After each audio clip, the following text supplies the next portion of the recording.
मोहतरम नाजरीन, आज मैं आपको लिए चल रहा हूँ सहराए थर के एक ऐसे गांव की तरफ जहां के लोग एक दिलचस्प कहानी सुनाते हैं। उनके मुताबिक 1965 या 1971 की जंग के दौरान पाकिस्तान के साबिक सदर और army chief General Parvez Musharraf यहां तैनात रहे और वो इस गांव भी आया करते थे। असल हकीकत यह है कि परवेज मुशर्रफ 1965 और 1971 की जंगों में सियालकोट और कश्मीर के महाजों पर तैनात थे। अलबत्ता वो अपनी फौजी सर्विस के दौरान मुख्तलिफ जंगी मशकों के लिए थर के सरहदी इलाकों उमरकोट और नगर पार्कर में जरूर आते रहे। यही वजह है कि यहाँ के लोग आज भी उन दिनों को याद रखते हैं। तो आइए चलते हैं इस गांव की तरफ और देखते हैं कि परवेज मुशर्रफ ने पाकिस्तान का सदर बनने के बाद किस तरह सहराए थर के इस इलाके को याद रखा। हमारे साथ रहिएगा।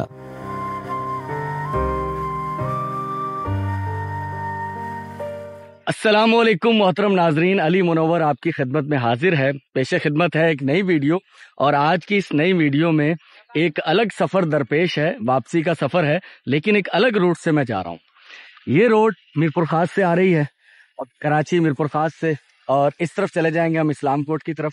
लेकिन जो मेरे अकब में आपको बोर्ड नज़र आ रहा है और ये रोड जो नज़र आ रहा है, ये छाछरों के लिए है। तो मुझे यकीन है कि आप तमाम लोग मेरे साथ रहेंगे।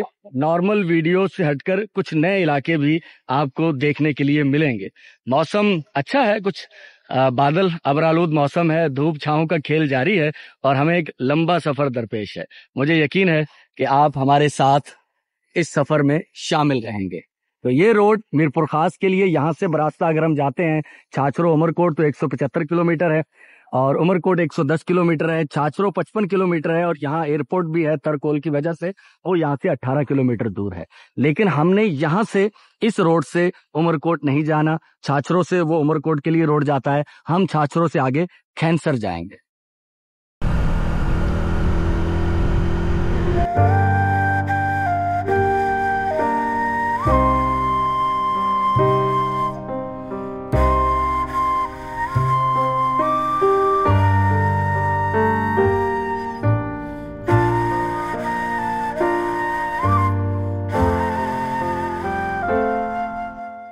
जहां इस वक्त हम रुके हैं, ये सिर्फ रास्ते की आगाही है।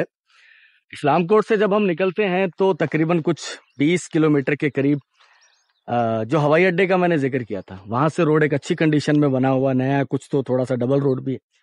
तो ये रास्ता एयरपोर्ट की तरफ चला जाएगा, और यहाँ से होते हुए आप मिट्टी भी जा सकते हैं। और आगे जो रास्ता है वो सिंगल हो जाएगा, और यहाँ से हमने जाना आगे बेजिहार डैम से होते हुए छाछरों।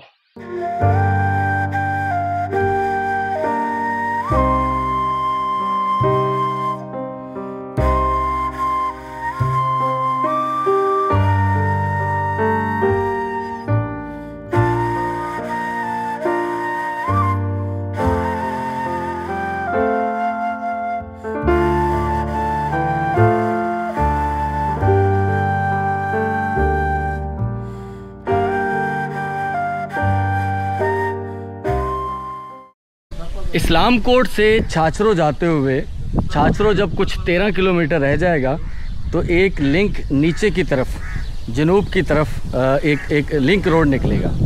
उस रोड पर करीबन 5 किलोमीटर सफ़र तय करके हम उडानी नामी एक गांव में पहुंचे हैं। यहाँ कुछ हैरत अंगेज़ कहानी जो मेरे इल्म में आई है।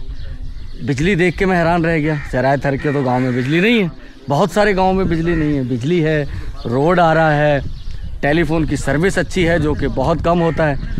तो यहाँ हम रुके कुछ देर के लिए, हमने आगे जाना है कुछ 2 किलोमीटर, एक आगे गांव है रेडियारो वहाँ। तो यहाँ जो कहानी पता चली है, मेरा दिल तो कर रहा था कि मैं उसे अपनी ज़ुबान में बताऊं, लेकिन यहाँ मौजूद हैं इम्तियाज़ दोहट साहब दोहट। उनसे पूछते हैं कि क्या कहानी है इस गाँव की।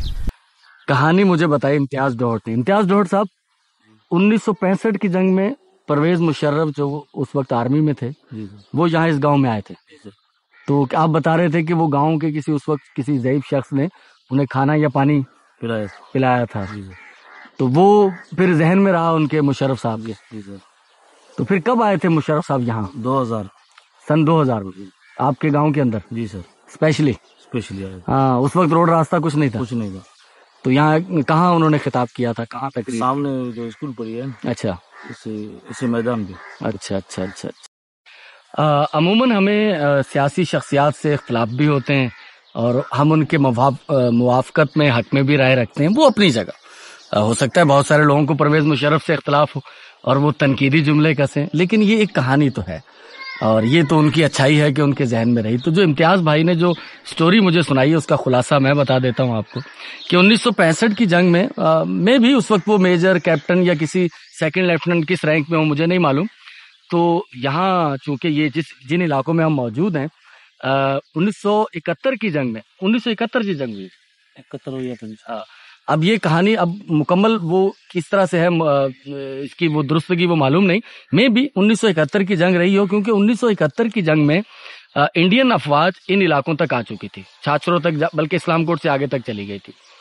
तो परवेज मुशर्रफ साहब जो उस वक्त लेफ्टिनेंट या मेजर या कैप्टन मुझे नहीं मालूम वो रहे, और वो यहाँ उनका काफिला, वो चंद लोग फाइट के दौरान यहाँ से गुजरे, यहाँ स्टे किया उन्होंने, और यहाँ इस गांव के किसी शख्स ने उन्हें पानी या खाना खिलाया और वो चीज़ उनके जहन में कहीं रह गई। जब वो सदर बने और पाकिस्तान के प्रेसिडेंट बने, तो उस वक्त वो सन 2000 के अंदर इस गांव में आए। इस गांव की किस्मत इस हवाले से चमक गई, वरना यहाँ गांव देहातों में मीठा पानी सर नहीं होता। पानी की एक लाइन यहाँ लगाई गई जो काफ़ी साल चलती रही, लेकिन उसके बाद वो कहीं रास्ते में से ख़राब हो चुकी है और फिर सिंध गवर्नमेंट उसे नहीं रिपेयर कर पाई।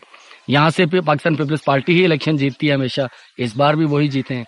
बिजली इस गांव में सन 2000 में परवेज मुशर्रफ साहब जो कि इस गांव में आए, उनके कहने पर बिजली यहाँ पहुँचाई गई। यहाँ एक रोड दिया गया, अमूमन यहाँ रोड भी गांव देहात में कम ही होते हैं। तो सन 2000 में वो जो एक, मैं उसे एहसान तो नहीं कहूँगा, वो मेहमान नवाजी है सिंध की, और वो लाजमी नहीं है कि कोई फौजी आए, सिपाही आए या परवेज मुशर्रफ हो या ना हो, हम भी आए हैं तो हमें भी ये लोग खाने का पूछेंगे, पानी पिलाएंगे, तो ये मेहमान नवाजी तो सबके लिए है, लेकिन वो मेहमान नवाजी उन्हें उनके जहन में रह गई। तो इस वजह से, इस हवाले से इस गांव की किस्मत चमकी कि यहाँ बिजली भी है, टेलीफोन की सर्विस भी अच्छी है, हाई स्कूल भी है, डिस्पेंसरी भी है, वेटनरी डॉक्टर भी मौजूद है, रोड भी है। पानी इस हवाले से अभी इन्हें परेशानी है, वो इन्हें ज़मीन का पानी यहाँ खारा है तो बाहर से मंगवाना पड़ता है, लाइन इनकी ख़राब हो चुकी है। तो लाजमी नहीं है कि किसी एहसान के बदले में ही ये तरक्याती काम करवाए जाएं, गवर्नमेंट को सोचना चाहिए। बड़ा गांव है, 8-10 हज़ार की आबादी का गांव है ओडानी, आप नक्शे में सर्च कर सकते हैं। ओडानी छाछरो यहाँ से सिर्फ 12-13 किलोमीटर दूर है। तो उडानी गांव में हम लोग मौजूद हैं। गांव के अंदर रास्ते नहीं है, गांव तक रास्ता है, गांव के अंदर रास्ते कम है, आगे रेडियारो है, वहां हमने जाना है अभी। तो ये मुझे लगा कि ये कहानी जो है वो आपके साथ शेयर की जानी चाहिए। तो ये कहानी है उडानी गांव की और मेहमान नवाजी की। तो अपने इस सफ़र के दौरान मैं पहुंचा हूं एक गांव के अंदर, उडानी से करीबन कोई 1.5-2 किलोमीटर आगे गांव है। गांव का नाम क्या है और यहाँ मसला क्या है, ये मैं गांव के रहने वालों से पूछता हूँ। अदा, क्या नाम है आपका? केवल नाम है मेरा। केवल भाई, क्या मसला है इस गांव का सबसे बड़ा? सबसे बड़ा हमारा गांव का है पानी का मसला। अच्छा। हाँ, क्योंकि हमारे गांव में जो माल मवेशी बहुत है। अच्छा। ठीक है, उसके पीने का पानी है, उनको मसला है, और हमारे अपने पीने का भी मसला है हमारे को। लेकिन इतना हम खुद अफोर्ड नहीं कर सकते हैं। अच्छा, पानी यहाँ, जैसे मैंने अभी जो हमारी बातचीत हुई कि पानी यहाँ बहुत नीचे है, ज्यादा गहरा है। कितने 100 फीट पर है पानी? 450-500 फुट तक वो कुछ पानी है, तो कम पानी है, लेकिन ठीक है, तकरीबन 200-300 घर है, उन्हों के लिए पूरा हो जाएगा। लेकिन उससे नीचे इस पहाड़े में जो घर हैं वो 300-400 है। हाँ, 400 है। उससे नीचे है 800 फुट है। 800 फीट गहरा हमारे गांव में उधर यहाँ से 1 किलोमीटर दूर आरो पेटा लगा है, वो है 800 फुट। 800 फीट गहरा खोदा है। वो है खारा पानी, कड़ुआ पानी है। 800 पे कड़वा, वो माल ही पीता नहीं है ऐसा। अच्छा, तो मीठा पानी कितने फीट पे आएगा? 450 से अब 500 से करीब, 500 के करीब फीट बोर किया जाए तो मीठा पानी आ सकता है यहाँ पर, और इससे 300-400 जो घरों की आबादी है उसको फायदा हो सकता है। तो ये सबसे बड़ी परेशानी है आपकी, मीठे पानी। तो अगर ये जैसे 300 फीट पे 200 फीट पे पानी ये सेम वाला है, ये खत्म ये हो जाता सेमे वाला ये जी, ये कुआं ये कुआं पे है, ये हाँ। सेमे वाला है, 200 फुट है तकरीबन को 250 फुट है, ये सेमे वाला पानी है। ये पानी खत्म हो जून जाता जुलाई है। में खत्म हो जाता है। अच्छा हाँ, जून जुलाई में ये खत्म होता है, बकाया बांस पड़ती है ना, तो अगले साल बना सियारे में हमारा वो होता है, बाकी अपने जून जुलाई में खत्म हो जाता है। और यहाँ पर जो खर्च है वो इतना ज्यादा है कि छोटी मोटी जो एनजीओ तंजीमें हैं वो इतना अफोर्ड नहीं कर पाती। कितना खर्च आपने बताया था अंदाजन? कुछ 8 से 10 लाख ऐसा कुछ? 10 लाख से 12 लाख तक, या 500 फुट है ना, हाँ। 10 लाख से 12 फुट तक, 1200 फुट। तो 1700 रुपए स्क्वायर फीट है ये इसकी मुकम्मल सामान के, मोटर के अलावा, मोटर और पाइप के अलावा, पाइप और अपने ये शमसी प्लेट, शमसी प्लेट, सोलर प्लेटें और समर्सेबल पंप और पाइप के अलावा 1700 रुपए पर स्क्वायर फीट जो है वो उसकी खुदाई होती है। तो ये हमने एक अंदाजा लगाया है कि 11 से 12, 10 से 12 लाख तकरीबन लग जाएगा, फिर जाकर वो पानी जो है, और उसके बारे में गालिब ख्याल यही है केवल भाई का भी कि वो पानी मीठा होगा। ऐसा ही है? ऐसा ही 500 फीट के करीब तक पानी मीठा है, और उससे नीचे चले जाएं तो फिर खारा हो जाएगा, फिर खारा होगा, और उससे ऊपर भी खारा है। ऊपर खारा। तो ये जो गांव है ये एक बहुत बड़ा गांव है जहां 3000 के करीब आबादी है। उस गांव का एक ये मोहल्ला है जिसमें 300 से लेकर 400 घर रिहाइश पजीर हैं। तो ये जो गांव है रेडियारो, जहां मैं इस वक्त मौजूद हूं, तो एक बड़ी आबादी का ये गांव, और पानी के यहाँ संगीन मसाइल अमूमन थर में सारे में ही हैं, लेकिन यहाँ जो पानी के मसाइल हैं वो कि पानी बहुत गहरा है ज़मीन में, 400-500 फीट तक जो है वो यहाँ खुदाई होती है, और ये खासी महंगी है। नॉर्मली जो पंप लगते हैं नंगर पार कर और मिट्टी और दूसरे इलाकों में, वो 200 से लेकर 300 फीट तक की बोरिंग में वहाँ मुनासिब पानी मिल जाता है। तो लेकिन यहाँ 400 से ऊपर है पानी, 450 और 500 रुपए और 500 फीट जो है इतना गहरा पानी है। मैं एक घर में आया हूँ रेडियारो के गांव के अंदर, और बाकी तो जो खस्ता हाली है वो अपनी जगह है, लेकिन पानी बहुत ज़रूरी है। सोलर प्लेट जो कुछ रोशनी का इंतज़ाम करती है यहाँ पर, और इस तरह के घर और ये मटके दूर दूर से पानी लेकर आना पड़ता है, जिससे इनकी ज़िंदगी के अंदर पानी की जो हमेशा कमी रहती है, क्योंकि पानी कभी भी वाफर मिकदार में नहीं होता है इनके पास। तो आपका नाम क्या भाई? आपका नाम? चांदो। चांदो, अच्छा ये आपका घर है जी। तो चांदो के घर में मौजूद हैं हम। तो एक जिंदगी की झलक है। गेनू नाम। अच्छा गेनू का, ये गेनू का। तो सहराए थर की जिंदगी की एक झलक है कि इस तरह की जिंदगी जो है वो है यहाँ पर सहराए थर के अंदर। गाड़ी बैठी है अंदर। मैं आपको एक चीज दिखाना चाह रहा हूँ, पानी ठंडा करने का कुदरती तरीका। अच्छा केवल भाई ये ऊपर कपड़ा लगा की बोतल है, इसमें के ऊपर कपड़ा है, कपड़े पे पानी डालते हैं ना, वो गीला होता है, फिर इसमें अंदर पानी है ना वो बिल्कुल ठंडा हो जाता है। हाँ ये नेचुरल तरीका है। प्लास्टिक की बोतल के ऊपर एक मोटा कपड़ा लगा दिया गया है, इसको गीला रखा जाता है। गीला रखने से हवा जब लगती है इसको तो वो ठंडा करती है अंदर पानी को। यानी कि ये आप इसे कूलर कह लें, फ्रिज कह लें, कुछ भी कह लें, मजबूरी का नाम शुक्रिया। तो ये मीठा पानी ठंडा पानी करने का देसी तरीका। तो अब मैं एक और रुख दिखाता हूँ यहाँ का। ये एक छोटा सा अहाता है और इसमें ज़मीन में यहाँ नीचे गहराई है और ये ऊंचाई है। बारिशों के दिनों में यहाँ एक प्लास्टिक बिछा दिया जाता है चारों तरफ, और वो प्लास्टिक में पानी बारिश का पड़ता है और वो सब नीचे की तरफ आता है, वो पानी इनके अंदर जमा हो जाता है। अब इस पानी को तबर्रुक के तौर पर ही इस्तेमाल किया जाता है, सिर्फ पीने के लिए। और जब ये ख़त्म हो जाता है तो फिर परेशानी तो होती है, लेकिन ये थोड़ा थोड़ा करके ये बारिश का पानी जमा किया गया है, और वो बारिश का पानी फिर ये जब तक इस्तेमाल होगा वो इस्तेमाल करते रहेंगे। अच्छा ये पानी जमा किया गया है और ये बारिश का पानी है, इसको पीना है आपने? हाँ सही सही सही, बंद कर दें इसको। अच्छा, इसको बंद करते हैं, भी कोई और कचरा वचरा अंदर ज्यादा ना जाए ना। ठीक है, तो ये परेशानी इस वजह से है क्योंकि नीचे का पानी बहुत गहरा है। अच्छा, ये भी बनाया हुआ आपने इसका ढक्कन बनाया हुआ, सही है।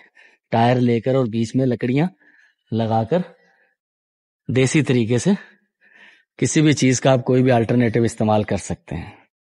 तो केवल भाई हमें लेकर आए अपने एक छोटे से बाग के अंदर, जहां उन्होंने कलमी बेर लगाए हमें। यहाँ सहराय थर में बेरी होती है, होरद्रो, जंगली बेरी आप उसे कह लें, लेकिन ये वो बेरी है जो जरी ज़मीनें जहाँ पर पानी है मीठा वहाँ लगती हैं। तो ये बेर जो है ये खारे पानी पर सरवाइव कर जाता है, ऐसे ही। हाँ। तो इसको जो कुएं का खारा पानी है इनके पास, वही पानी यहाँ सप्लाई किया जाता है। तो और पिछले साल कितनी आपने बताया, कितने 10 मन तकरीबन। 10 मन। हाँ। उस वक्त छोटे थे पौधे? छोटी बहुत थी। इस साल हमारे तकरीबन बहुत होगा, 40-50 मन हो जाएगा। हाँ। और फिर छाछरों में जाके बेचेंगे आप जी इसे। हाँ। सही। और भी कुछ लोगों ने इस तरह का काम किया है या आपने किया ये हमने आप मेरे बच्चा है। अच्छा, उसने किया। अच्छा, उसको शौक है। हाँ, उसको शौक है। जबरदस्त। अभी है हमारे को, है ना, मंडी वाले, ये भी लगाने का शौक है। अच्छा, खजूर का? हाँ, खजूर का। अगर खजूर यहाँ सरवाइव कर जाए तो आप लगाएंगे? हाँ, लगाए। ठीक ठीक ठीक। तो ये हमें एक ऐसे शख्स मिले हैं जो इंटरेस्टेड है, और मैं भी कोशिश करूंगा। आप ये बोर है ना, बोर का मीठा पानी आ जाएगा तो दिन को आदमी पियेंगे, बाल मवेशी रात के टाइम हमें ना हमारे को मिल जाए तो इन बच्चों को तो बहुत अच्छी हो जाएगी। सही सही। मीठे पानी भी है। नहीं, मैं कोशिश करूंगा केवल भाई कि ये फालसा है, ये फारवा फालसा। हाँ, ये फालसे का दरख्त है और ये भी खारे पानी पे हुआ है। हाँ, खारे पानी। इस पे फारसा लगा है अभी तक? नहीं, अभी इसमें नहीं लगा। अच्छा। अरे ये खूबसूरत टेढ़ा ये, ओ क्या बात है भाई, ये थर की वाइल्ड लाइफ है। सही सही। तो यानी कि आप खजूर ट्राई करें यहाँ पर। मैं कोशिश करता हूँ नेक्स्ट टाइम आऊँ यहाँ पर तो कुछ खजूर के दरख्त हों आपके लिए, तो आप लगाएं यहाँ पर। क्या ख्याल है? ये नाम पता नहीं क्या, शहतूत, फारवा, वही है, वो फारवा ही है। हाँ, फारवा फालसा है। तो मतलब फालसा भी यहाँ सरवाइव कर रहा है और ये भी सरवाइव कर रही है। ये जमीन भी पक्की है यहाँ पर कुछ ना। हाँ, यहाँ पर जो है फिर वो ट्राई किया जाए कि वो जंगल जलेबी है। हाँ, जंगल जलेबी भाई हो रही है। मुझे किसी ने, हाँ, मुझे आदिल रफी भाई ने कहा था। जंगल जलेबी। हाँ, मुझे आदिल रफी भाई ने कहा था कि कौन कौन से दरख्त यहाँ सजेस्टेड है, तो उनमें से एक जंगल जलेबी भी था। तो आदिल रफी भाई जंगल जलेबी यहाँ है और कर रही है माशाल्लाह। ठीक है, तो ये इसको बढ़ाएं केवल साहब, इसको बढ़ाएं। यहाँ पर खजूर भी लगाएं। देखो ये कुछ नहीं बढ़ाया है मैंने। हाँ। इस लोड़े को। हाँ। तो एक एनजीओ था, उनसे मैंने रब्ता किया था कि कुछ हमारे को वो दो, लेकिन हमारे को नहीं मिला, पौधे नहीं मिले आपको। चले, हम कोशिश करेंगे आपको खजूर के पौधे ला कर दें, आप वो ट्राई करें इधर। ठीक है ना, हम लाते हैं खजूर के पौधे आपके लिए। तो हमारी वो जो तलाश थी कि थर में कौन कौन से दरख्त हो सकते हैं, चीकू भी लगा हुआ है। चीकू, ये चीकू का पौधा भी है। ठीक। वह 2 साल में इसमें फल आएंगे इंशाल्लाह। तो चीकू, पेरी, सरीस, जंगल जलेबी और फालसा, ये तो हमने पौधे यहाँ देख लिए हैं जो कि सरवाइव कर रहे हैं और खारे पानी पे सरवाइव कर रहे हैं। मीठा पानी सिर्फ बारिश का इन्हें मिलता है, तो ये सरवाइव कर रहे हैं। और बेर भी इन पे लग चुके हैं गुज़श्ता साल। तो आइंदा से अब दरख्तों के बारे में मेरा जहन जो है वो क्लियर हो गया है। तो अगर इस पर काम करेंगे तो हमें अंदाज़ा है कि कौन कौन से दरख्त सहराय थर में लगाए जा सकते हैं। सहराय थर के इन इलाकों में निस्बतन इस बार कम बारिशें हुई हैं, जिसके असरात आप इर्द गिर्द देख रहे होंगे। अल्लाह ताला से दुआ है कि इनके लिए मजीद रहमत वाली बारिशें अता फरमाए, आमीन। हमारा ये सफर अभी मजीद आगे जारी है। मुझे यकीन है कि आप तमाम लोग हमारे साथ रहेंगे। आपसे मिलते हैं नेक्स्ट आने वाली वीडियो में। खुदा हाफिज।